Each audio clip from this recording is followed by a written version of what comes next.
Arratsaldeon, guztioi eta linek eta behin eskerrik asko Sabino Arana Fundazioaren izenean gaur hemen gurekin egotegatik. Esker berezia eman nahi diet gure gaurko gonbidatuei. Quiero un agradecimiento especial aquí a los representantes del Partido Galeguista, representados aquí por su presidente, Manuel Suárez. Eskerrik asko, muchísimas gracias por acompañarnos la tarde de hoy.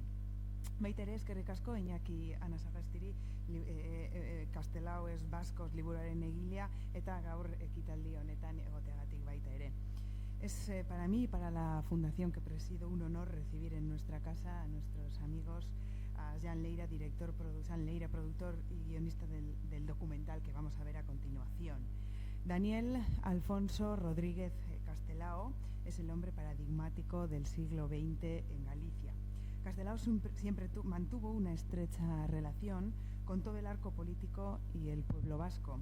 Partido Nacionalista Vasco, republicanos, gobierno vasco, delegaciones, publicaciones. No se limitó a la relación con un único partido, sino con un pueblo que estuvo en el exilio y en sus más diversas manifestaciones. Sabino Arana Fundazioak, Castelaorekiko eta Galiziar herriarekiko harreman horiek lantzen jarraitu nahi ditu, bai eta finkatu ere izan dugun guztietan izan be, 1900 eta 96ko maiatzaren 19 Euskadiko Galiziako etzen elkarterekin bat egin genuen omenaldia egiteko Txurdinagako Europako parkean gizon handi honen omenez dagoen monumentuan. Eta gaurko ekitaldiak emoten digun aukera aprobetxatu nahi dut zuei helarazteko martxoaren 16an, goizeko 12etan egingo dugun ekitaldira gonbidatu nahi zaituztet. Aurtengo ere gure arteko adiskidetasuna finkatzeko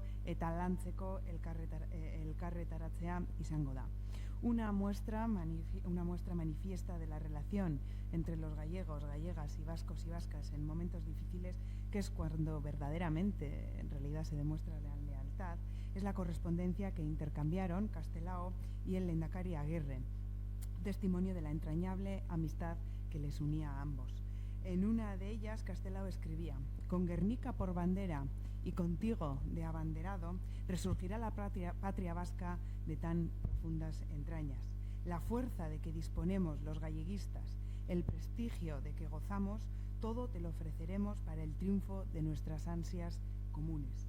Era 1943, en un momento en el que el Lehendakari vasco se encontraba en el exilio y denunciaba de forma incontestable el fascismo que entonces imperaba en Europa. El documental que vamos a ver a continuación muestra al Castelao dibujante, caricaturista, editorialista, político, líder, que quiere acabar con el orden social y político injustos impuestos a Galicia. Su muerte en 1950 privó al galleguismo de su líder y atemperó la imposibilidad de establecer un régimen autónomo para Galicia, un autogobierno que sirviera para rescatar del país del atraso y opresión seculares que sufría y desarrollarla social, política, económica y culturalmente como se merece. Eta honetarako ditugu hemen ordezkario, baina eureri hitza eman baino lehenago Iñaki Anasagasti zeurea da hitza.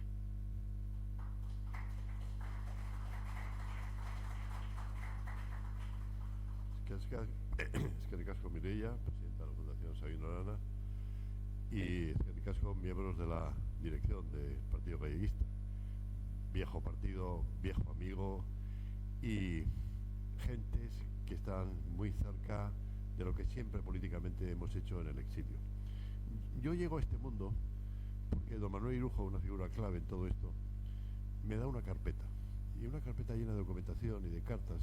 Y una de las cosas que a mí me llama mucho la atención fue cómo don Manuel Irujo, en base a la gran amistad que tenía con Castelao, cuando muere Castelao, le organiza en la delegación del gobierno vasco en París, en la Avenida Marceau, el gran homenaje que el exilio le debía a Castelao. Castelao había sido ministro de la República, Castelao era Galicia, Castelao habían tenido mucha relación montando, por se puede decir así, en su tiempo, con el viaje tripartito, luego con Galeuska, luego con aquella revista que hicieron en Buenos Aires, y con esa idea de que Galicia, Euskadi y Cataluña eran algo distinto y tenían que plantear políticamente algo distinto. Se conocieron en el Congreso de los Diputados, tanto Irujo como el Lehendakari Aguirre cuando eran diputados, Y lo primero que hizo Castelao cuando llegó al hemiciclo, ese hemiciclo tan visto siempre en la televisión, dijo, lo primero que hay que hacer aquí es quitar las estatuas de los reyes católicos, porque los reyes católicos son los grandes culpables de la situación en la que vivimos, de opresión, porque tenía la idea de la España imperial, ¿no? Castelao era poeta, era escritor, era médico, pero dijo que el mayor favor que le podía hacer a la humanidad era no ejercer de médico, pero era muchas cosas a la vez, y sobre todo era un líder político, y un líder carismático, y un líder entrañable, y un líder dulce, y una personalidad tremenda. Yo creo que el Partido Galleguista está haciendo un trabajo estupendo, que es tratar de recuperar la figura de Castelao como una figura nacional galega, y que no solamente se conozca por el Partido Galleguista y por las personas que tienen curiosidad por la historia, sino fundamentalmente por esa Galicia que reivindica su puesto y además que no está dispuesta a vivir arrodillada, porque Castelao decía, bueno, Galicia no es una región, es una nación. El gallego es un idioma, no es un dialecto, y así todo, ¿no? Bueno, pues estamos aquí, vamos a ver una película. Hoy a la mañana la verdad es que ha sido bastante entrañable porque el Endacari nos ha recibido en la Julianea. El Endacari ha recordado que en el año 80 estuvo como Escobastedi en Galicia, porque esta es una vieja relación, no es de ahora. Y entonces el Endacari nos ha atendido, nos ha enseñado Julianea, nos ha dedicado unas palabras cariñosas y también ha sido respondido por los aquí presentes del Partido Galleguista, por Chesky, que es una figura también fundamental, porque es un motor, no es diésel como puede ser el Endacari, sino es un motel, es un turbo, es un dirigente turbo. Ha sido, yo creo, una visita muy entrañable. Luego hemos ido a Estella, a Lizarra, donde nos ha recibido la Junta Municipal del Partido Nacionalista Vasco en Lizarra, nos ha atendido muy bien. Hemos ido al cementerio a depositar un ramo de flores ante la tumba del don Manuel Irujo. La verdad es que llama la atención, porque nosotros que vivimos el día a día de la política vasca no cuidamos esos detalles. Sin embargo, ellos han tenido el gran detalle de ir nada menos que al cementerio de Lizarra a depositar unas flores delante de la tumba de don Manuel Irujo, que fue el gran amigo de Castelao. Tuvo una relación estrechísima. Y luego, pues la idea es, bueno, ver hoy la película, y mañana había el intento de ir ante la tumba del Endacari Aguirre, pero se está ajustando el programa, porque también el Endacari Aguirre tuvo muchísima relación. Y luego ir a Guernica, donde le recibirán la presidenta de las Juntas Generales de Vizcaya, y luego estar con la ejecutiva del Partido Nacionalista Vasco, y luego seguir manteniendo, es decir, revivir una relación. Termino. Ahora vamos a ver una película. La película es de San Leira. ¿Quién es San Leira? Él nació en Buenos Aires, porteño. Se le nota en el hablar, cuando habla así cerquita. Tiene centrada su actuación en la redacción, producción y dirección de documentales relacionados con la recuperación de la memoria social y política de Galicia, fundamentalmente en los campos de la Segunda República, la Guerra Civil, el exilio, el galleguismo, la diáspora gallega y la lengua gallega. Sobre estos y otros temas ha producido, dirigido y escrito más de 50 filmes documentales y producido más de 100 horas de programas para televisión online. Entre sus numerosos filmes podemos destacar Castelao e os Irmáns da Liberdade, Alexandre Bóveda, una crónica de Galiza mártir, Ángel Casal, A luz impresa, Exilios, Crónica de Galiza mártir, Crónicas de represión lingüística. Bueno, pues vamos a ver un trabajo muy bien hecho por San Leira, que está aquí presente con nosotros. Es que ricasco, San.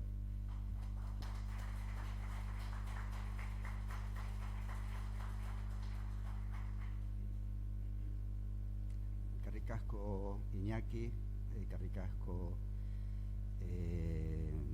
se me van los nombres, Mireia.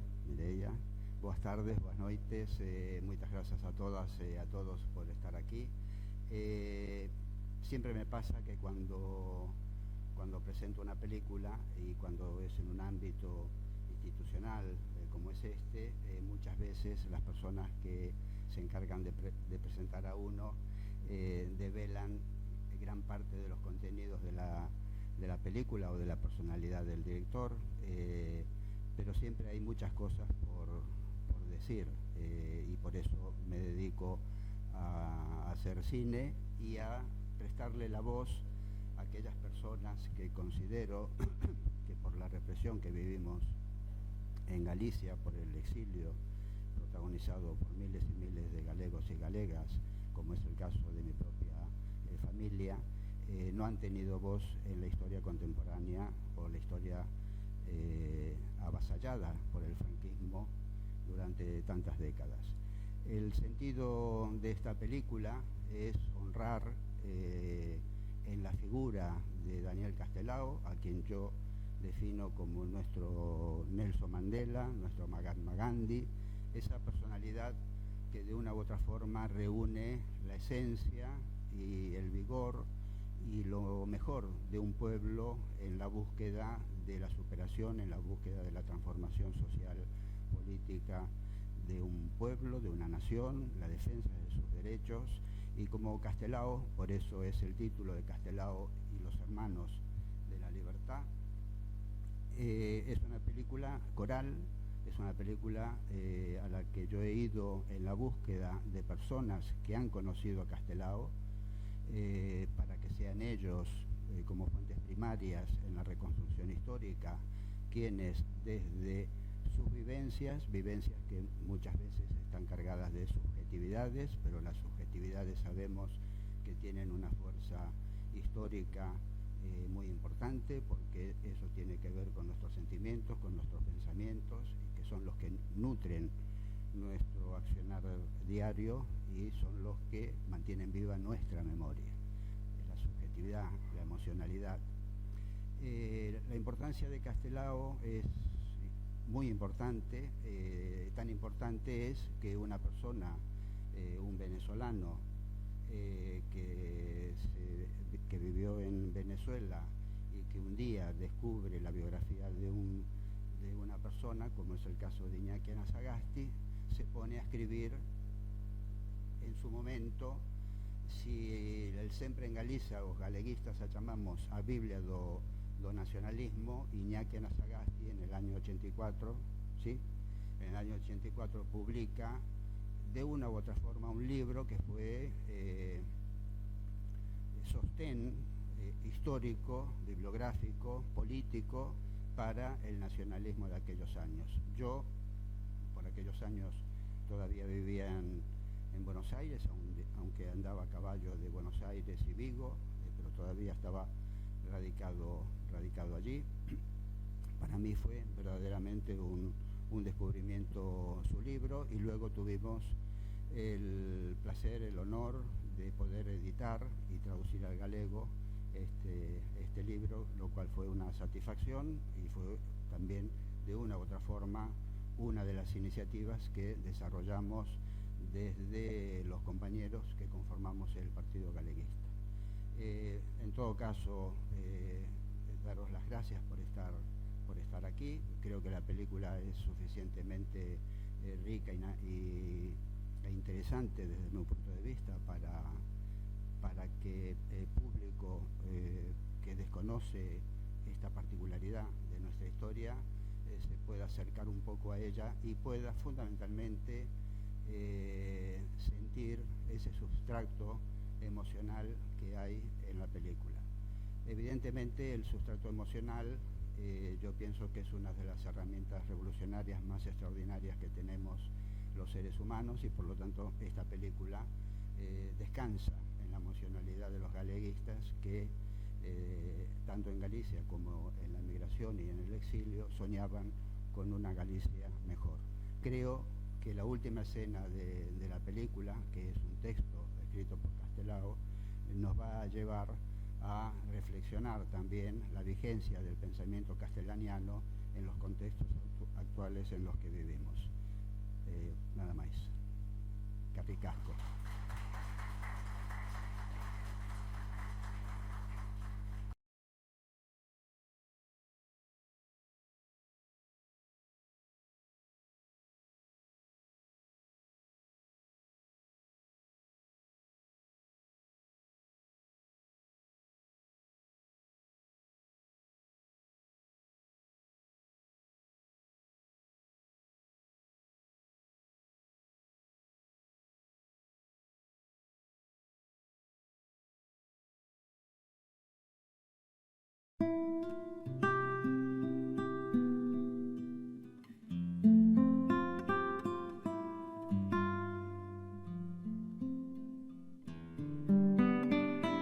Hoxe, 7 de xaneiro do ano 2000, as lembranzas da vida do vieiro galego corre como sangre fervente polas veas dos voces xenerosos.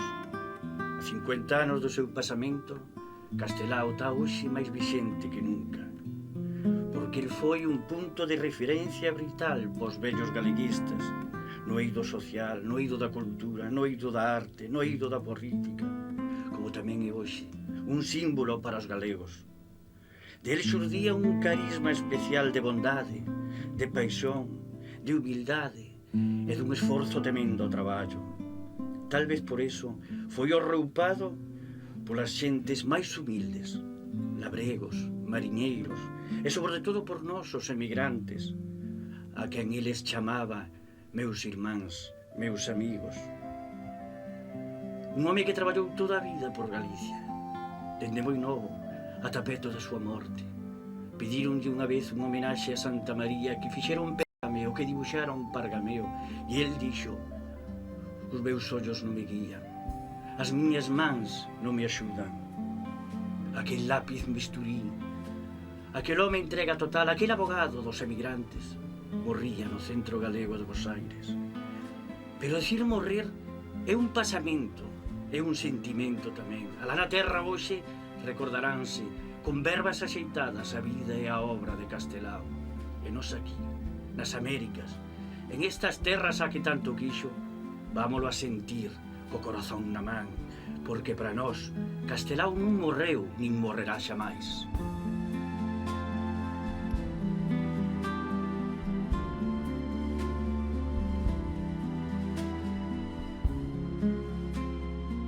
Daniel Alfonso Rodríguez Castelao nace no fogar rianxeiro de Mariano e Joaquina o 30 de xaneiro de 1886. Ao pouco de nacer, o seu pai emigra, como a maioría dos galegos daquela época, a Arxentina, e radícase nun afastado e inhóspito territorio da Pampa bonaerense. No transcorrer de 1895, a familia reúnese naquelas bravías terras, e nacen as súas irmás Teresa e Joaquina. 5 anos despois, e consolidada a situación económica da familia, o seu pai decide o retorno definitivo á terra. Primeiro o bacharelato e despois a carreira de medicina cursada na Universidade de Santiago conviven coas súas paixóns artísticas, culturais, sociais e políticas. Sensibilidades que o motivan moito máis que a carreira universitaria, que só cursou para satisfacer a ilusión do seu pai. En 1909 licénciase, e sen exercer prácticamente a nova profesión, comeza o fulgurante e multifacético desenvolvemento artístico, social e político de Daniel Castelao. En 1912 casa con Virxinia Pereira e un ano despois nace o seu único fillo, Alfonso Xesús. Ao pouco, Castelao ten o primeiro acceso de cegueira. Este feito, que non será circunstancial, e anos máis tarde a morte do seu fillo con só 15 anos, deixarán para sempre unha forte pegada na súa vida. Aquí tede a historia dun home sen igual.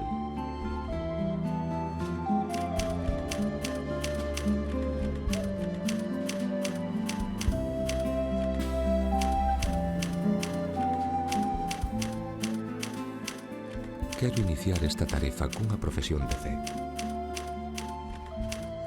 Eu renego da historia de Galiza porque o pasado só nos deixou desilusións de vida e nin tan siquiera sabemos cal foi o seu mellor propósito. Renego do pasado porque o feito diferencial de Galiza xa supera na conciencia a vontade política dos galegos doxe, a todos os feitos rexistrados na súa historia.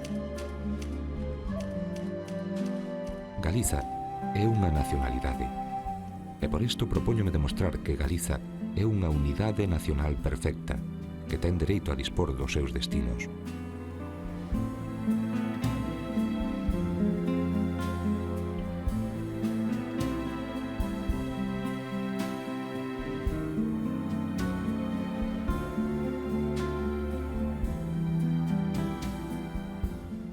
Mi irmán era moi bo, boísimo. Para min era a condición mellor que tiña. Tiña moitas, pero para min esa era de todas elas. E se fixera médico por convencer ao pai.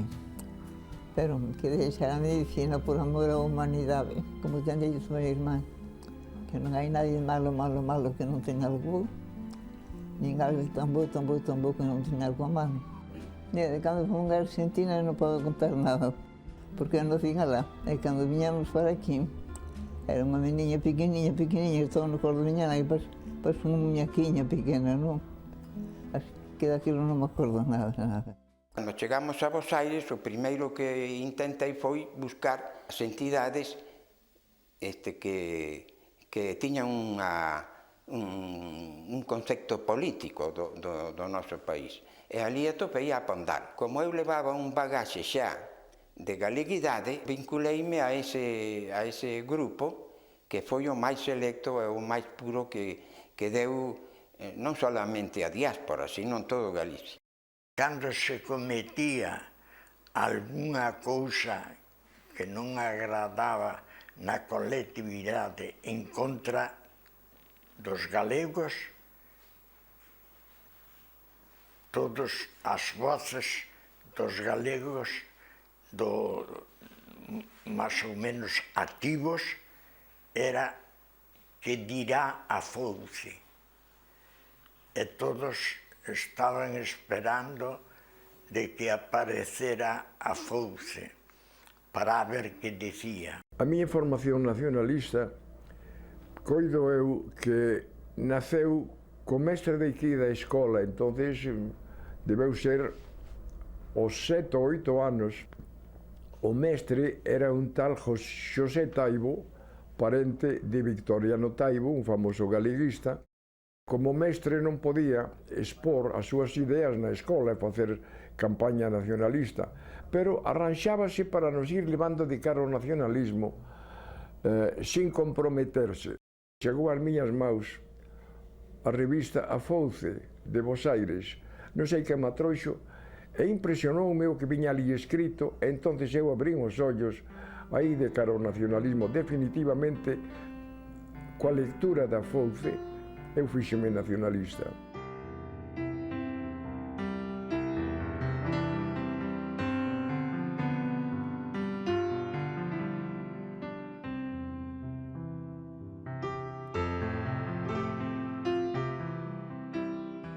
As ideas universais de liberdade, igualdade e fraternidade irrompen como un lóstrego nas conciencias das amplas masas de traballadores que sacoden os cimentos do vello réxime, para instaurar, o 14 de abril de 1931, a Segunda República Española. Meses despois, en decembro de 1931, nace o Partido Galeguista, a primeira expresión de autoorganización política de Galicia.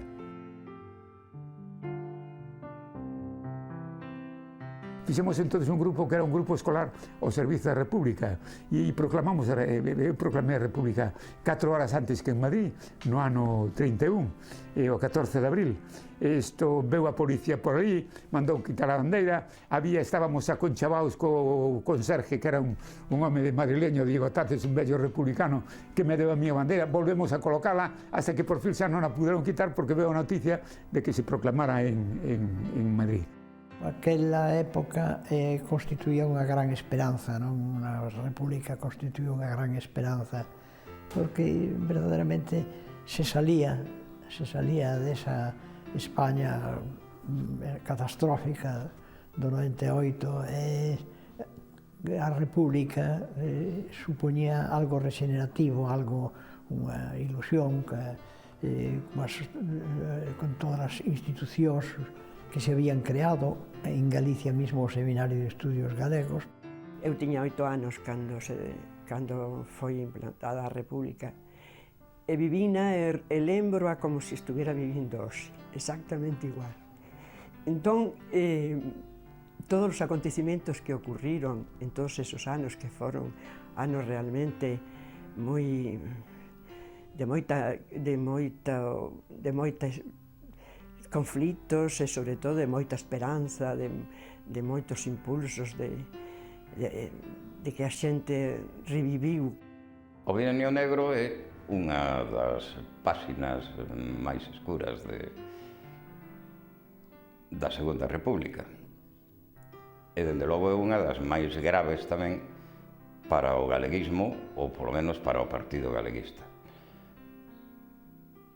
As figuras que entón toman o poder dentro do Estado español entenden que os galeguistas son realmente unha xente que os está molestando, están pretendendo facer un estatuto, están pretendendo un tipo de autonomía que non era autonomía constitucional precisamente, e ten, en efecto, dúas figuras donde se centralizan, e curiosamente en Pontevedra, os intereses dese grupo que molesta tanto o poder central. A República non penetrou no ambiente social, non fixo.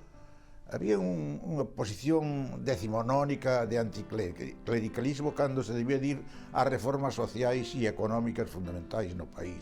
É dicir, a parcelación en Andalucía dos grandes latifundios e a concentración parcelaria en Galicia dos minifundios.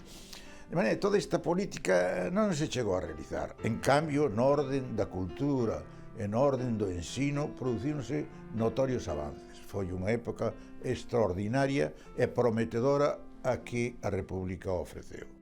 A pesar de los pocos años que existía esa República, un momento de capacidad cultural tremenda con la República, y entonces vienen los bestias de los militares y los curas a fastidiarlo todo. Y eso ha sido horrible. Y eso lo echaron al diablo esta gentuza que todavía está en el poder. Galicia segue maltratada polo centralismo, agora republicano, e a falta dunha visión federal, democrática e redistributiva perpetúan os problemas que promoveron o cambio do anterior réxime en España.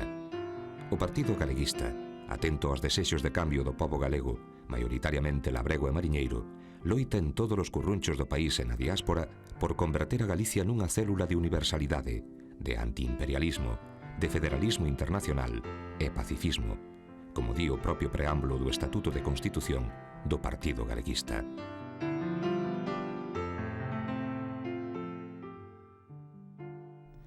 O Partido Galeguista tiña o seu orixen nas Irmandades da Fala. Pertenecíamos casi todos ás Irmandades da Fala. Na Irmandade da Fala había que entrar amparado por un presentador. É dicir, por exemplo, pois eu para ser das Irmandades da Fala presentoume Martínez López.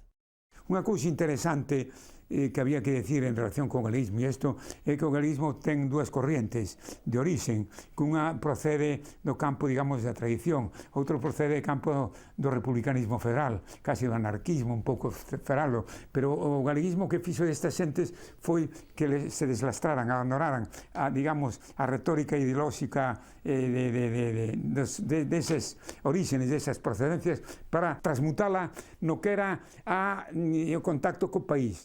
Íbase a dinamización da sociedade rural a través das súas entidades normales, que eran as entidades agrícolas, as entidades, as cooperativas e os sindicatos. O Partido Galeguista tiña unhas cousas prioritarias. O mundo agrario e o mundo mariñeiro era máis do 80% da poboación galega.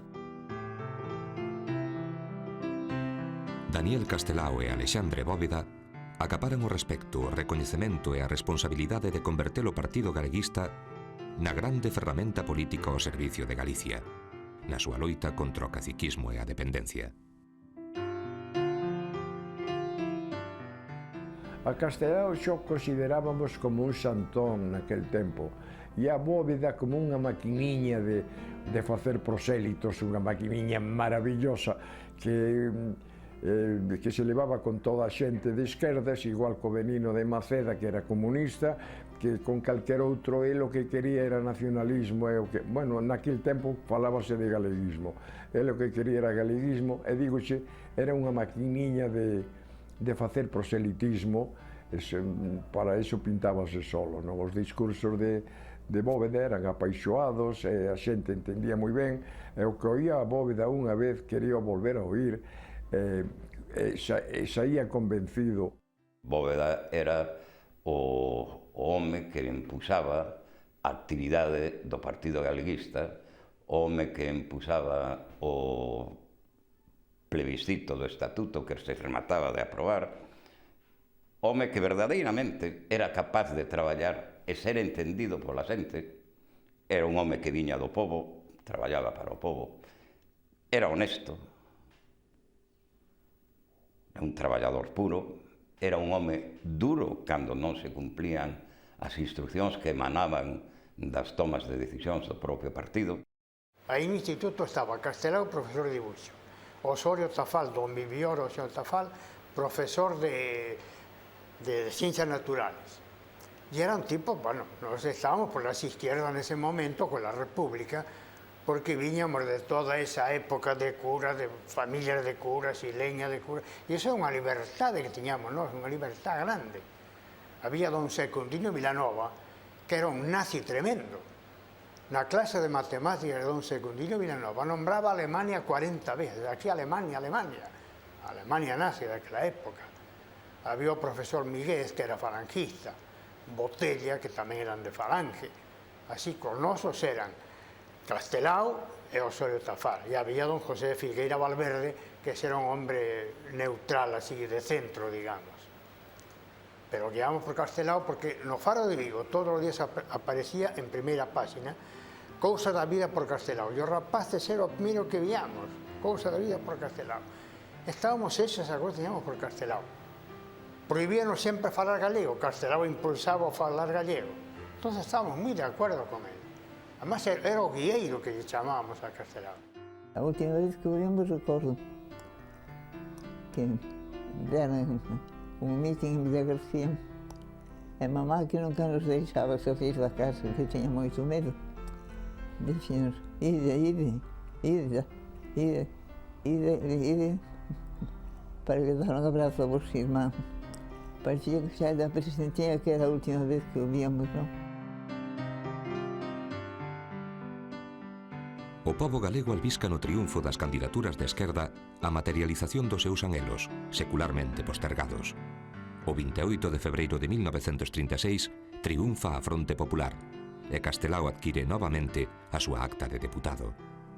Galicia ferve de paixón pola liberdade, pero as expectativas de transformación social e económicas chocan contra un sistema constitucional desigual que non contempla a realidade histórica de Galicia e das súas xentes, como queda reflectido na constante postergación do referendo do Estatuto de Autonomía de Galicia. Noite do 27 e 28 formaron uns equipos con rapaces destes para facer unhas pintadas no chan, non nas pedras sagradas, no chan. E entón o meu equipo iba Isaac Díaz Pardo e iba outro grupiño, eran o único galeguista, era eu. E levábamos unhas consignas por escrito, a máquina poñendo autonomía, sí, estatuto, sí, votade a autonomía. Nós éramos das xuventudes unificadas, comunistas e socialistas, e tiñamos, bueno, creíamos que íbamos a cambiar o mundo, claro, como esa época xa se sabe que creu que todo pode facer e tal, e que íbamos a barrer con todo, non?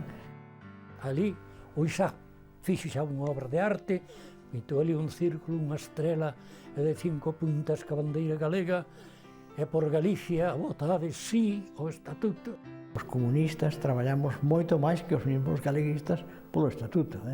Os comunistas e os socialistas en aquel momento, porque había unha unificación, xuventudes comunistas unificadas, non? Que traballamos máis que os mesmos galeguistas, pintando a calles, pintando a cara, facendo propaganda. Celebrouse o referéndum e masivamente foi aprobado, a pesar de que se lle puxeran os tableiros moi altos, pois o Partido Galeguista acadou o que se lle pedía. Pero houbo, en cambio, unha dilación inconcebible que foi o terceiro proceso, que era o da aprobación polas Cortes. O plebiscito estatuísta celebrouse o día 28 de xuño de 1936 e foi a obra dos partidos de esquerda triunfantes nas eleccións de febreiro. Moito antes de constituirse a Fronte Popular en España, xa existía de feito unha alianza dos partidos antifascistas de Galiza, recoñecéndose como base de unión o dereito do noso país a dispor libremente dos seus destinos.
A sublevación do 36, o 18 de xullo, foi para nós inexplicable, foi algo que eu, xa dixen para min, parecíame durante meses que estaba vivindo un pesadelo, que aquelo non era verdad. Foi unha familia moi castigada na Coruña. Había un momento que non tiñamos homes na casa, ou estaban na cancela, estaban na cárcel, ou escapados, como o meu pai, porque o de meu pai foi espantoso. Cando empezou a guerra, pois xa se marcou para min definitivamente, porque vivimos 6 meses aló. Eses 6 meses pasaron cousas tremendas, de mortes a diario, de cousas dos amigos que tiñan que escapar, e senón que quedaban ali tirados nas cunetas. Empezaron os paseos, empezaron as ameazas, co que se pasase liquidaban a familia, empezaron o horror imposto, unha consigna nazi. Tiñan pensado facer un asesinato de esquerdistas en cada comarca, un ou dous, o primeiro día, para sementar o terror e que a xente non se movese, era como unha táctica. Cando empezamos as clases no ano 36, en outubro, despois de pasar o Bravo, que foi cando foi o levantamiento militar, e cando vimos os nosos compañeiros a mitad de iles de luto, que mataran a Bóveda, que mataran a fulano, mataron... Bueno, empezamos a traballar a cabeza. Tiñamos nese momento 13 anos, era no ano 36. E os rapaces, en un grupo, 4 ou 5, corríusenos facer aí a mao, en cuadernos, un programa contra o exército que se había levantado, derrocado un gobierno constitucional, reivindicante a Castelao e a Osorio Tafal, e iso causou unha sensación de carallo en Pontevedra. Non foi, desgraciadamente, Bóveda o único a que lle pasou. Moi pouco tempo despois, 2 meses nada máis, hai o suicio dos 10 de Pontevedra que son pasados polas armas do mismo xeito. Hubo outros que quedaron nas cunetas, outros que foron fusilados en outros lados. Despois de salir daquela Galicia que había truncado Franco, que había con un solo ramalazo, morra inteligencia, había cortado toda la literatura gallega e toda esperanza de vivir, pois chegar aquí e encontrar todo ese povo que acariciaba desa maneira, era cousa moi emocionante. Ainda hoxe, cada vez que me acordo, porque eu sei parte deso, choro porque é a vida moi forte.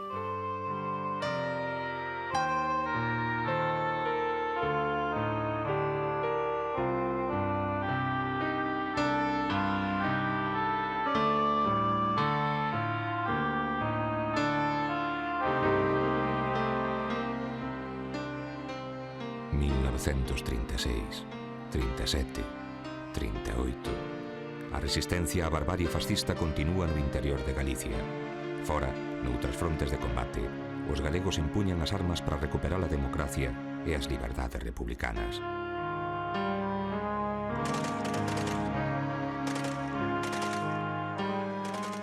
Pues yo, como todos mis amigos y toda la gente que yo conocía, estuvimos a ver dónde nos daban armas y poco a poco nos fueron dando armas y desde ese día nos pusimos todos a hacer todo lo posible para que eso no continuase. No lo pudimos hacer porque ellos tenían un ejército que claro que era mucho mejor para matar gente que lo que nosotros hacíamos, que no sabíamos nada de cosas militares. Lo mejor que yo he hecho espiritualmente es haber tomado un arma y luchar con esa arma, con todos mis compañeros, contra la monstruosidad que nos traían encima los militares y los curas. Fui para el frente. Del frente ya yo había dicho a mi padre que yo no podía luchar, si yo fui republicano siempre, como yo voy a luchar contra la república, ¿no? Por la que me votaron mis padres, mis familiares, mi pueblo, el que yo conocía, todo lo que era gente. Y yo era opuesto a ese régimen. Yo era republicano y seguía siéndolo y defendí la república. Me pasé a la zona republicana.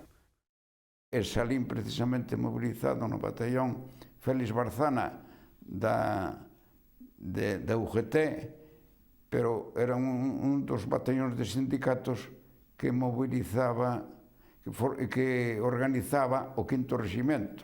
O 5º Reximento era unha organización, en realidade, controlado polo Partido Comunista con 4 jefes importantes, que era un italiano que se chamaba o comandante Carlos Contreras, decía, que era o que levaba máis directamente a cousa, e os outros grandes jefes eran Modesto, Líster e o Campesino. Líster me levou para o Estado Maior, me nombrou jefe de organización da 11 División, cando o exército xa se organizaba con a regla plantillas militares, non era o bloque que defendía Madrid, que eran voluntarios, senón que o exército, formado por Largo Caballero, exército en campaña, pois foise formalizando. Eu ocupei a primeira sección da 11 División. Félix Martín Iglesias, un ferrolano simpático, empleado do Ministerio de Marina, era de información. Este é o fillo de General Pita Caridad, Francisco Caridad Mateos, que o pai o fusilaron na Coruña.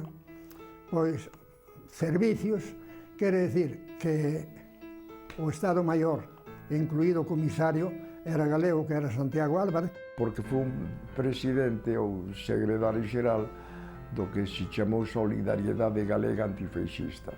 Entón, a miña relación con Castelao ali foi continua, e preocupábanos as tropas galegas do 5º Reximento, o Líster, toda esta xente que andaba metida na guerra, que eran galegos, que estábamos en contacto con eles. Entonces, pois a iso nos dedicábamos, a facer campaña e a conseguir cousas para os soldados nosos. Carecían de todo, hasta guantes de la conseguíamos, calcetíns, roupa interior, e íbamos ver ao frente, andábamos nesa cousa sempre. 1936, 37, 38, 39. Resistencia, loita, solidariedade.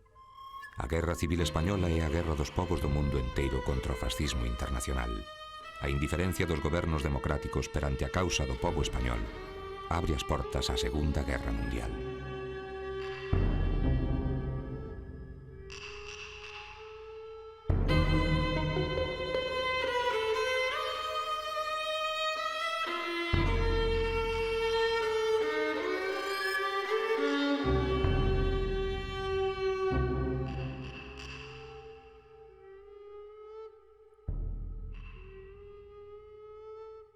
Castelao recorreu casi toda a Unión, os Estados Unidos, pero desde Cuba chamaron, fixo un paréntesis de entre o 11 de novembro do 38 e 25 de febreiro do 39, nese tempo foi a Cuba. Pensaba estar 2 semanas ou así, estivo todo ese tempo.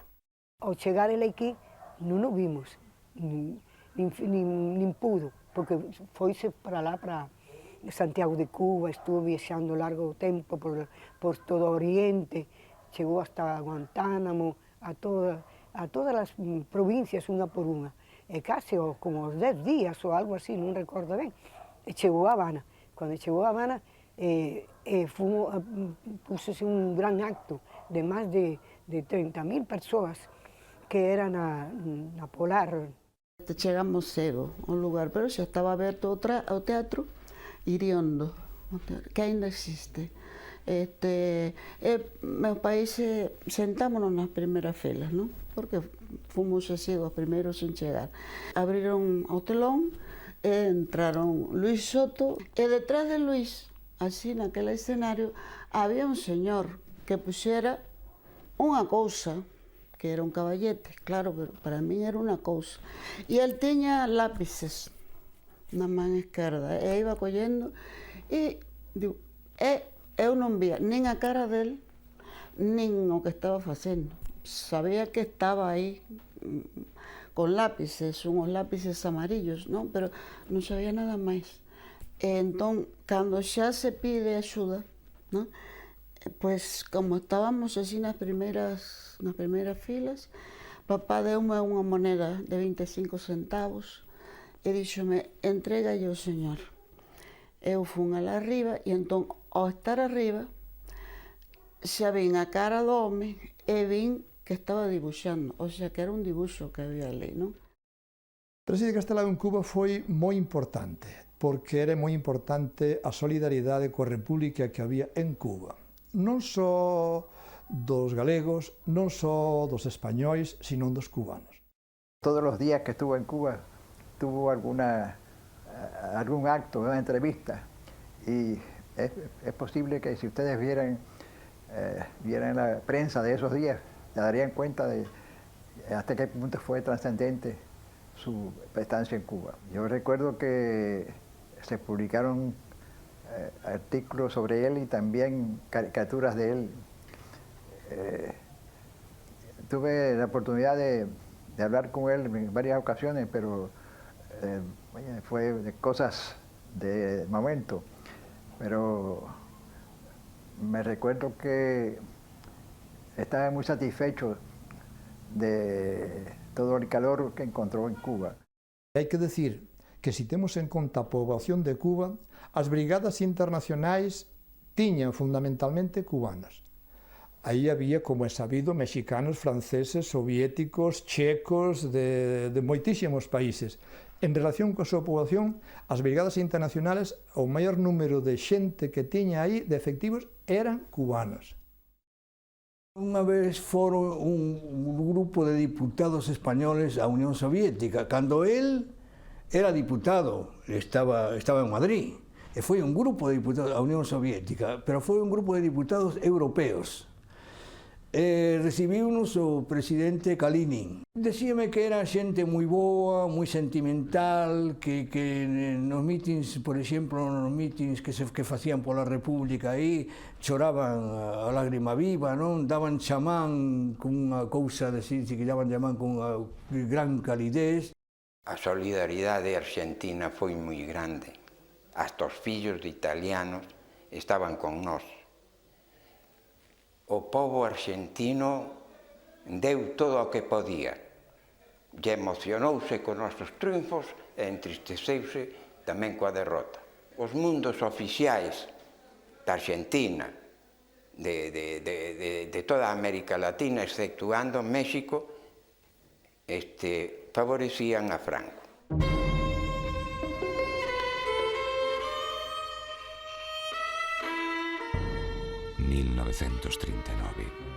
Loita, sangue, heroísmo. 1939, morte e derrota. 1939, a loita continúa.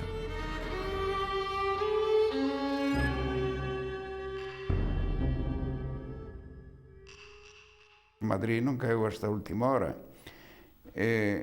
Polo tanto, claro está que a angustia natural e con esa... Pero sempre con certo optimismo que dominou sempre na miña vida, que sempre se pasaría os peores momentos, que chegaría, ainda que tardou 50 anos, chegaría a liberdade algún día.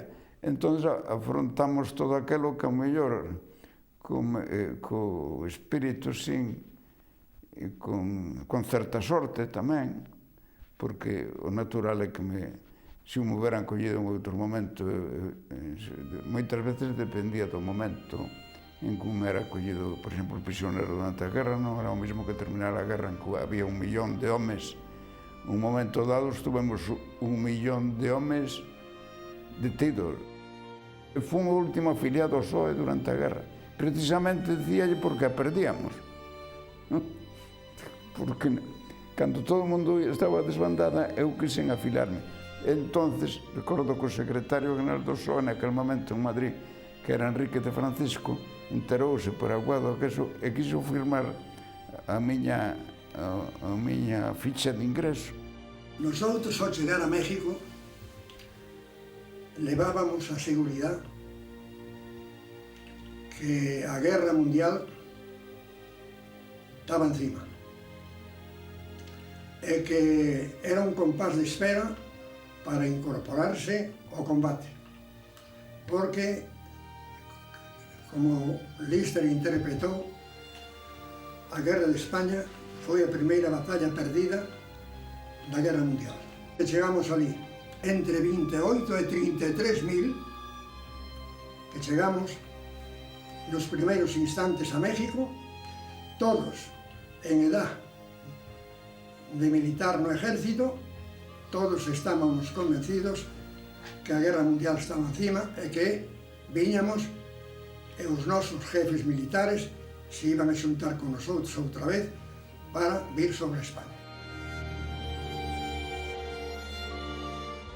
1939.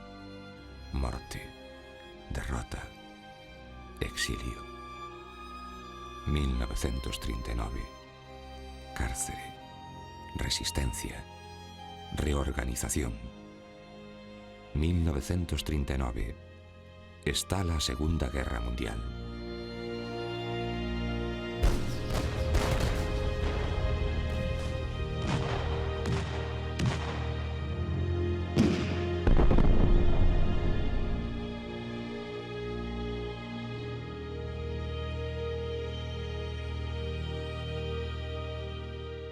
En la cárcel de poco tiempo pues me proponen para ser militante del Partido Comunista y yo acepté. Para mí fue un alto honor. Yo estudiaba, yo trabajaba, yo estuve incluso de ayudante en la cocina, ayudaba a la gente como podía porque la cosa de la comida estaba mal. Y bueno, salí a la calle, pues fue cuando después me puse a trabajar, que ya lo conté, me pusieron a trabajar de viaxante, foi me ben, e foi aí que comecei a facer contactos co partido, incluso a Madrid. Foi aí que fixen contacto con Galloso, José, Pepe Galloso. Despois conocín tamén a Julián, que foi o que mandou o Ejército Guerrillero cando se formou. O primeiro destacamento que fixemos, que montamos aí en Galicia, foi na provincia de Coruña, foi o destacamento chamado Lister, destacamento Lister. Despois creamos a cuarta agrupación, Guerrilla de Galicia. El objetivo de los grupos guerrilleros no eran grupúsculos, como se decía, era toda una organización guerrillera en Galicia. Primero la cuarta agrupación comenzó por ahí y después el movimiento guerrillero en Galicia. Era serio, pero muy serio. Non era tan fácil así de decir que podían que os exiliados galegos fosen a Argentina, porque os únicos que tiñan, os únicos da península que tiñan as facilidades plenas eran os vascos, porque precisamente nese intre o presidente da República Argentina era de origen vasco, e entón el abreu a porta total para os vascos, pero non para os demais. Cando se marcha un, apréndese a vivir, apréndese a valorar, apréndese a memorizar e apréndese tamén, claro, a ter un impulso de resistencia nos países que se viven e de sobrevivir para voltar, porque iso é sempre, sempre unha cousa que está presente en todos, voltar.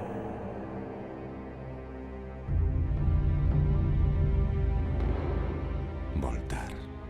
O desgarro sufrido pola derrota na Guerra Civil continúa no exilio. Milleiros de galegos e galegas espállanse por cidades de Francia, Estados Unidos, México, Cuba, Uruguai e Argentina, agardando a victoria das forzas aliadas na Segunda Guerra Mundial para emprender o retorno definitivo á terra. Castelao e outros destacados galeguistas radícanse en Buenos Aires para promover dende alí e co apoio de máis de 500.000 de galegos a recuperación democrática de Galicia e de España. Buenos Aires é o castro de resistencia política e cultural onde se imagina unha nova Galicia.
a chegada de Castelao a Argentina foi para nós un acontecimento fantástico. Non pensábamos que pudera chegar, porque creo que se foi a Nueva York, a Estados Unidos. E para chegar a Argentina hubo que facer moitos trámites, e a través de un político argentino chamado Aparicio, pudo chegar a Argentina. Para nós foi tocar casi o céu coa man. Buenos Aires era, sin lugar a dudas, lo que Castelao llamó la quinta provincia gallega o la Galicia ideal. Se vivía pensando en los serios problemas y las serias rémoras que había dejado la tristísima guerra civil que tantos muertos ilustres se llevó y que tanto desastre causó en la mentalidad de la juventud española y gallega de aquellos tiempos. Nosotros actuábamos, por supuesto, como no podía ser de otra manera, enfrentando en todo lo que nos era posible a la dictadura del general Franco. Ahora, a la distancia, parecerá muy fácil hablar de eso, pero en aquel momento había que ver, había que vivir con qué entusiasmo, con qué inteligencia, con qué capacidad, con qué dedicación y con qué esfuerzo la colectividad gallega de Buenos Aires se sentía con personalidad propia y contribuía de las 20.000 maneras que era posible para ayudar a aquellos que por un lado habían tenido que salir a Francia, por otro lado llegaban cada mes o cada 15 días a Buenos Aires y finalmente porque allá en Galicia se pasaban las necesidades propias de la posguerra y aquí había siempre alguien que estaba preparado para juntar algo, para mandar algo a Galicia. Esa era la colectividad y ahí llega en el año 40 Castelao y se produce ese hecho tan circunstancial y tan importante que la colectividad, sin darse cuenta y en forma paulatina, empieza a rodearlo y empieza a tomar contacto con él. Castelao producía la impresión de un hombre que no solamente era un líder de tipo político, de un partido político, sino un hombre que encarnaba globalmente todas las aspiraciones nacionales de un pueblo como Galicia. Y así lo vieron aquellos hombres, sobre todo tanto Gurruchaga como Pablo Archanco, que militaban en dos partidos nacionalistas vascos distintos, hombre del Partido Nacionalista Vasco el primero, de Acción Nacionalista Vasca el segundo, pero que eran coincidentes en este aspecto. Es decir, de alguna manera, y eso es una confesión que me hizo a mí de Alfonso Gurruchaga, con el cual yo tuve largas pláticas, y ha sido un gran maestro en mi acercamiento a los temas vascos, Castelao viene a ser para Galicia algo así como lo que fue para el pueblo vasco Sabino de Arana Goiri. Es decir, no solamente un hombre que crea o que actúa dentro de un partido político, sino que se preocupa de todo lo que hace a las facetas de la resurrección nacional de un pueblo, de su cultura, de su folclore, de su literatura, de su poesía. Es decir, un sembrador de conciencia nacional. Cando foron a estrea da obra no Solís de Montevideo, Castelao non sabía como facer, porque ele non podía viaxar. Entón non sabía como facer para falar coa xente, non? Co público e demais. Entón, meu pai dixo, Castelao, e se grava un fono postal a Montevideo? Entón, no Solís, no telón de Boca, antes de abrir o telón, había unha máscara. Amigos, apenas separado de vosotros por un tabique, no estoy presente, pero creo que os oigo y que vosotros oís el latido de mi ansiedad. Ya sé que las creaciones del espíritu no se adaptan a las fronteras de la nación y que las obras de arte vuelan como los pájaros por encima de las fronteras. El arte no cabe dentro de los linderos políticos y por lo tanto mi obra pudiera ser universal, pero a condición de que sea una verdadera obra de arte, que eso no lo podemos decir nosotros, sino los que vengan después y acaten nuestro veredicto. No hay obra de arte capaz de resistir el juicio espacio del tiempo que no lleve el cuño de una nacionalidad, y por extenso que sea su imperio, jamás pierde el aroma de la tierra y del momento en que fue creado. Así esta obra mía no pasa de ser un simple experimento artístico, pero aunque mereciese ser traducida a todas las lenguas del mundo, jamás dejaría de ser una obra de arte gallego, porque está hecha con zumo de tierra y miel de tradición gallega, y fue imaginada para regalía del pueblo gallego, que si no alcanzó su destino verdadero, se presentó por primera vez ante una colectividad de muchos miles de gallegos y se entrega por segunda vez a la emoción de los gallegos de Montevideo y de nuestros hermanos uruguayos, por el público que asiste a presenciarla y por la crítica de este país admirable que siempre ha tenido un lugar en mi corazón cuando vivía en Galicia y hoy, más próximo a él, ocupa todos mis sentimientos de fraternidad. Muchas gracias. Lembro-me cando se estrenou en Bos Aires a obra de Os vellos non deben namorarse. A crítica foi fabulosa, non? Lembro-me dun periódico que decía nos títulos: Os vellos non deben namorarse non é unha obra de teatro, é unha lección de teatro. 1941. Nace Galeusca, e múltiples iniciativas das forzas republicanas españolas teñen en Castelao un incansable impulsor e un consecuente loitador antifascista. El espíritu de Galeusca, en la época, digamos, posterior a la guerra, es un poco la sucesión de aquella Galeusca primigenia que entre el año 1922 y 1923, y que de alguna manera representaba que las aspiraciones nacionales, tanto de Galicia, de Euskadi o de Cataluña, eran la base y el fundamento para el futuro de las relaciones y de la restauración de la democracia en el Estado español. Es decir, que había que partir de una base. Restaurada la democracia en el Estado español, superado el régimen que allí imperaba, no se podía volver a foja cero. Había que partir de la base de que había una voluntad más o menos mayoritaria en unos, etcétera, en otros, de las aspiraciones nacionales de Galicia, de Cataluña y de Euskadi. Se quería un gobierno en el exilio, se lo manifestaban a Castelao, toda gente que hablaba con él, pero estaba él en conversaciones con vascos y catalanes, y en fin, tratando de que esto tuviera su lugar.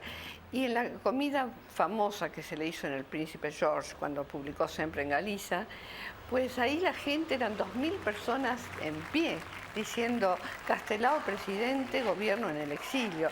Fíjate que eso yo lo recuerdo y se me eriza la piel, porque era algo impresionante ver a Castelao erguido con esa majestuosidad, hablando hacia la gente, y la gente a la vez respondiendo. Un poder de convocatoria que, mira, yo no sé, yo no lo he visto en otra persona, porque era la convocatoria de un apóstol y de un luchador. Se le pidió que formara ese Consejo de Galicia, que finalmente se formó, no acá, yo no sé si la fecha fue el 43, en Montevideo, ayudado por Casa de Galicia y con Hermandad Galega de Montevideo, y se formó allá con Castelao, Suárez Picayo, Elpidio Villaverde y Alonso Ríos. Aquí había moi boa acollida, porque en aquel entonces había un goberno moi defensor da República Española, que eran os vallistas. Estaba Valleverres, en aquel entonces. Viñeron de Bos Aires moita xente, porque estaba Perón mandando e non prohibía todas estas cousas que, sobre todo, a República Española non se podía facer.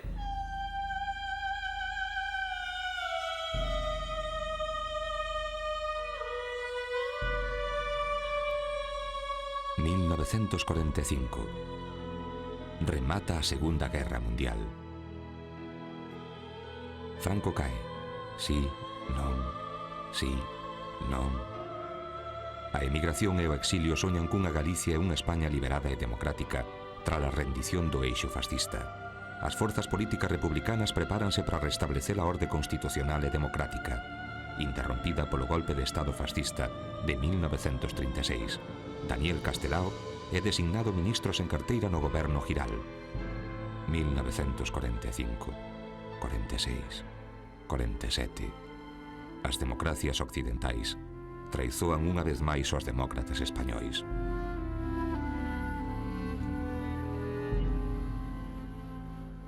Sempre tiñamos esperanza que ao terminar a Guerra Europea quitasen a Franco tamén.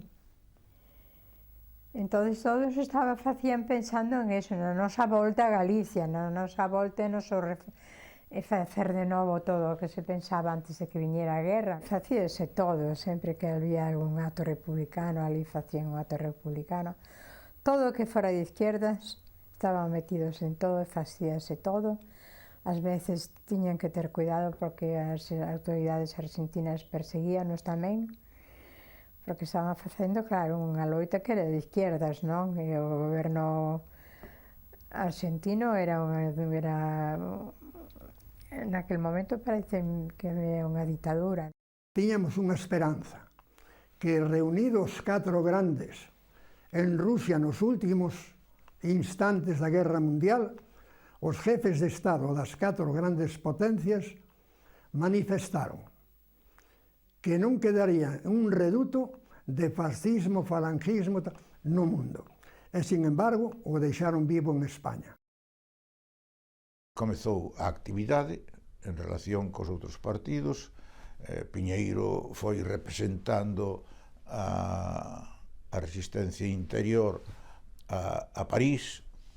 Alí levaba o encargo de todas as forzas políticas do interior para designar a Castelao en representación dos galegos como ministro da República. E cando regresou, sin poñerse en contacto con Castelao máis que por escrito, foi detido e encarcerado. A principios del 46 en París, Giral forma ese gobierno en el que está el Partido Socialista, el Partido Comunista, Izquierda Republicana, Unión Republicana, la CNT, la UGT y también representantes de Cataluña, Euskadi y Galicia. Y Castelao en ese gobierno viene de Buenos Aires a ocupar su plaza en ese gobierno es el representante de Galicia. Como creo, si no recuerdo mal, que lo era Santaló de Cataluña y Irujo de Euskadi, y es ahí en donde yo represento al Partido Comunista de España, donde hago conocimiento personal por primera vez en la vida con este hombre. El deterioro de Galega fue evidentemente en la ida de Castelao a Francia por el gobierno de Giral, donde no pudo ser sostenido el gobierno de Giral y Castelao dijo una frase muy significativa cuando terminaron las sesiones. Os ministros fomos salindo da Cámara Mortuoria. Yo recuerdo bien una anécdota cuando Castelao viaja a París para integrar el gobierno de Giral en París. Ahí nos encontramos un día de vuelta, que Castelao vino muy amargado de esa experiencia, y Castelao nos decía: no debemos dejar de ser republicanos aunque ellos no nos quieran tanto. Foron a comer a miña casa en México, Castelao, Suárez Picallo, tamén o Afranio, o señor Afranio. Faltáronse ese día de falar desto, de que o goberno da República nin os republicanos nunca nos entenderían a nós. que nunca nos aceptarían de cheo, por varias frases, comentarios que yo en Castelao botaban chispas contra o goberno da República, porque parece que non estaban moi de acordo coa cousa galiguista. E entonces eles estimaban que aquí en Galicia tiñamos que seguir un pouco a disciplina non do Partido Galeguista, porque en Castelao non fixo o Partido Galeguista. O Partido Galeguista fixémolo nós aquí, con Gómez Román, con Peinador, con Álvaro Sil, con xentes que procedía incluso do antigo Consello do Partido Galeguista. E entonces nós estimábamos que eles ali, a súa estrategia, estaba moi ben de acordo con aquel. E dicíamos, vos debedes de facer iso. Pero ahora, chegado un momento en que todas as cancillerías reconoceron a Franco, en donde naturalmente o futuro vai ser distinto. Virá a República, virá a monarquía, virá o socialismo, virá o que queira. O que non virá é o ano 36. En Galicia había guerrillas, en que en Galicia se luchaba, los guerrilleros gallegos algunas veces ocupaban pueblos, hablaban allí, morían, y todo eso Castelao lo sentía de una manera tremenda. O Partido Galeguista seguiu funcionando hasta que os acontecimentos exteriores comenzaron a desanimar a xente. É dicir, a actitude de Inglaterra e dos Estados Unidos e tal, etc., empezou a enfriar a xente, estaban correndo riscos, sin posibilidades de facer nada, e pouco a pouco foi esmorecendo, sin que ninguén disolvese o partido ni moito máis. Cuando el gobierno se disolvió, Castelao sufrió una gran desilusión. Yo creo que aquello fue un golpe para él. Sufrió una gran desilusión porque él esperaba que de aquello saliera algo. Pero a fines del 46, cuando el gobierno de Giral se disuelve, ya empieza a ser claro que las potencias democráticas no van a hacer nada para ayudar a cambiar la situación en España. Empieza a ser claro que estamos solos en el mundo, solos en cuanto a los gobiernos, no en cuanto a los pueblos, que nunca estuvimos solos. Creo que aquello fue para él una herida tanto que mi recuerdo es que debió de morir muy pronto. Aquí no ano 50 liquidaron un partido galeguista que a verdad é que non se podía soster. Os poucos dirixentes que o liquidaron, pois estaban indo á cadea con moita frecuencia. Aquí non tiñamos unha fronteira como tiñan vascos e catalán, francesa, permeable, e que lles axudaba, que era refuxio e que lles facilitaba. Aquí ao contrario, tiñamos unha fronteira portuguesa que os sospeitosos que se metera ali entregaban dicindo «Ei, que este é un elemento». E entón a realidade nosa é completamente distinta. Para mí Castelao era de una nobleza que no he encontrado otra persona que se le asemejara, jamás. Y bueno, de ahí en más fueron lentamente desgranándose los días, concurrió a un acto donde dijo Alba de Gloria, que es casi un poema de adiós, concurrió al centro gallego, al que entró caminando, y ahí le operaron. Al día siguiente le practicaron una lobotomía para extirpar dolores, nada más. De manera que Castelao pues entró al quirófano con la buena palabra de los amigos que le rodeaban, con el amor de todos ellos, que ahí se demostró de una manera increíble. Y bueno, salió y en 2 días falleció, el 7 de enero del año 50.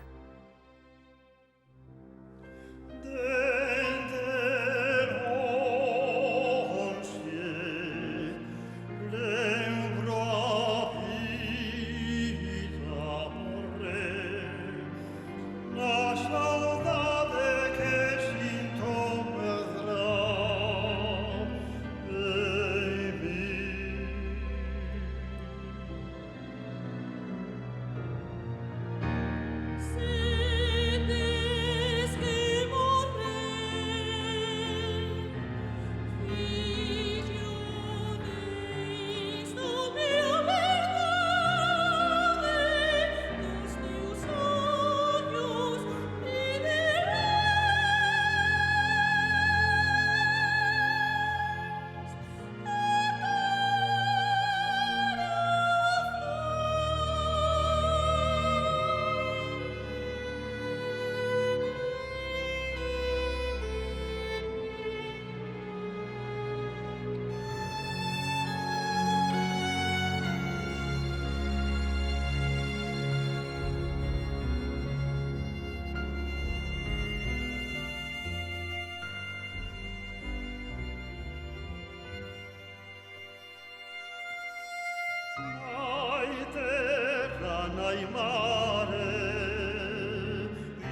Son coisas que passam, aqui quedam lá no fundo do coração, ali quedam metidas que non salen.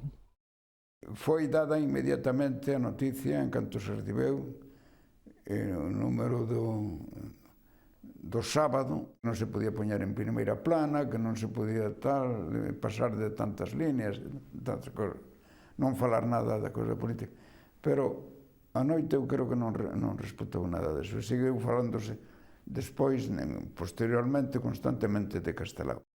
A xente normal da calle, dos comercios, todo salía á calle porque estaban alucinados de ver todo ese mundo que pasaba por aí. Decía, pero que presidente morreu, que morreu, que vamos, porque nunca habían visto unha cousa semellante. A morte de Castelao foi para nós tamén unha tristeza insoportable, porque morreu relativamente novo, cando Castelao podía haber dado moito, pero foi unha catástrofe para nós. Pensamos que desapareceu o máis importante adail do movimento galeguista, e claro, sentímolo moito, creo que todo o mundo sentiu unha urbanidade, que quedábamos un pouco orfos de líder, el era unha garantía de unidade.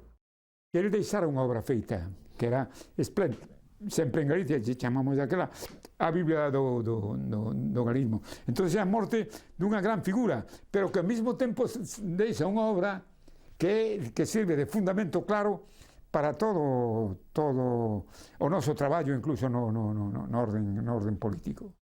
Se perde unhas esencias fundamentais, pero esas esencias mantéñense vivas na súa lembranza, na súa obra, de maneira que, en realidade, unha perda de unha figura desta naturaleza producirse sempre a través da historia e supón a creación dun oco.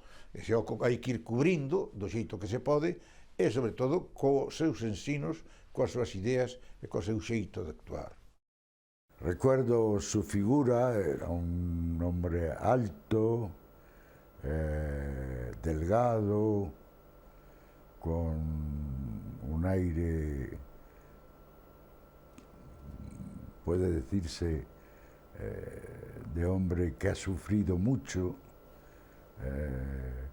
de hombre un poco callado, nada expansivo, que está sufriendo no solamente y no tanto quizá por su situación personal, sino por la suerte de Galicia, que él sentía de una manera muy profunda. Verdaderamente un hombre que agrupaba en él una cantidad de conocimientos como se ve en muy poca gente del mundo. Entonces, lo que a mí me gustaría que perdurara para las generaciones nuevas, que ya lo asimilarán así, es que Castelao fue un paradigma del gallego luchador entregado a una causa. En Buenos Aires latía Castelao, o espírito de Castelao, anos despois, moitos anos despois, Castelao seguía estando presente. Nos conmemorábamos ali o Día dos Mártires Galegos do 17 de agosto polo aniversario do fusilamento de Bóveda, nos conmemoramos o aniversario do Estatuto, do plebiscito do Estatuto, 28 de xuño, nos conmemoramos diversas datas relacionadas co galeguismo e con Castelao, por suposto o 7 de xaneiro. Castelao verdadeiramente, ainda hoxe, é dos políticos, é un político, porque hai que dicir que é un político, non un artista, é un artista tamén, tamén se quere é un médico, é isto, é outro, pero fundamentalmente é un político, está ao servicio de Galicia. E ningún político, ningún outro político da República sigue tendo tanta vixencia como ten el. É que a idea de Castelao non era unha idea simplemente para Galicia, era unha idea para resolver o problema que se está discutindo hoxe, e está vendo el máis claramente como ten que resolverse o problema, está vendo, hai 50 e tantos anos, está vendo con máis claridade que o que están vendo hoxe.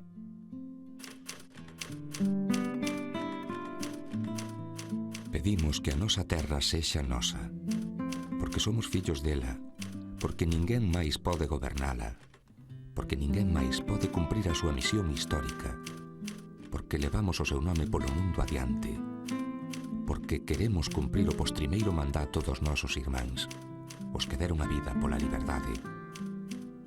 A nosa terra é nosa. Xa se ten dito moitas veces, mais agora decímolo nós, os desterrados que vivimos en liberdade. Decímolo en nome de moitos miles de galegos que andan polo mundo. Decímolo tamén en nome de moitos miles de desterrados na propia terra, dos que agardan por nós, dos que viven como fillos da morte, contando tempo por noites. E quen somos nós para falarmos deste xeito? Somos os galeguistas de todos os partidos democráticos. Somos os galegos antifascistas.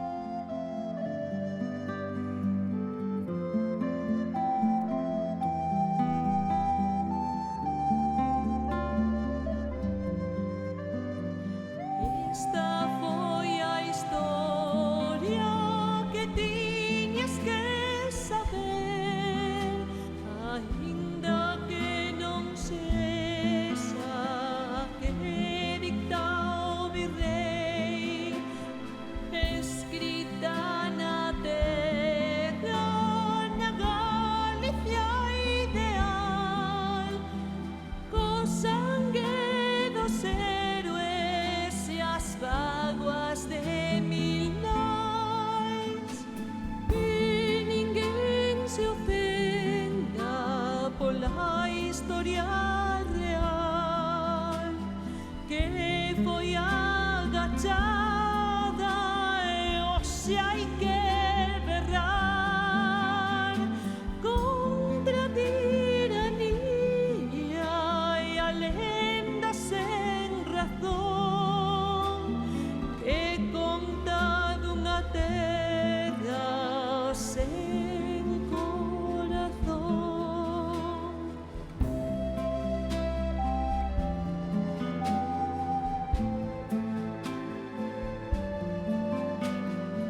Bueno, es que ricasco, Jan, por compartir con todas nosotras y nosotros este documental.